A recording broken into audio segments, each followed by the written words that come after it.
June 2021 ನಲ್ಲಿ ನನ್ನ blood test check ಮಾಡಿಸಿದಾಗ ಪ್ಲೇಟ್ಲೆಟ್ ಕೌಂಟ್ 162 ಇತ್ತು. ಅದೇ ರೀಸೆಂಟ್ ಆಗಿ 1 ಮಂತ್ ಬ್ಯಾಕ್ ಟೆಸ್ಟ್ ಮಾಡಿದಾಗ 210 ಗೆ ಡ್ರಾಪ್ ಆಗಿತ್ತು. ಇದೇ ಹೇಳಿದ್ದು over a period of time ನೀವು ಪ್ರಾಪರ್ ರುಟೀನ್ ಫಾಲೋ ಮಾಡಿದಾಗ ನಿಮ್ ಹೆಲ್ತ್ ಇನ್ಕ್ರೀಸ್ ಆಗ್ತಾನೆ ಹೋಗುತ್ತೆ. ಈವನ್ ಮೆನಿ ಸಿಚುಯೇಷನ್ಸ್ ಅಲ್ಲಿ ನಾನು ಏಜ್ ಆದಂಗೆಲ್ಲ ವೀಕ್ ಆಗ್ಬೇಕು ಬಟ್ ಸ್ಟ್ರಾಂಗ್ ಆಗ್ತಾ ಇದ್ದೀನಿ. ಇದು ಕೂಡ ಪಾಸಿಬಲ್ ಅಂತ ಇದೇ ಎಕ್ಸಾಂಪಲ್ ಬ್ಲಡ್ ರಿಪೋರ್ಟ್ಸ್ ನ ಅಟ್ಯಾಚ್ ಮಾಡಿರ್ತೀನಿ.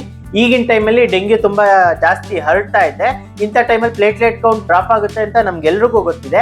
ಪ್ರೀವಿಯಸ್ ಸಿಚುಯೇಷನ್ ಅಲ್ಲಿ ನನ್ಗೆ ಏನಾದ್ರು ಬಂದಿದ್ರೆ ಡೆಂಗ್ಯೂ 162 ಇಂದ 62 ಡ್ರಾಪ್ ಆಗೋಗೋದು, 100 ಮೈನಸ್ ಆಗುತ್ತೆ ಅಂತ ಕನ್ಸಿಡರ್ ಮಾಡದ.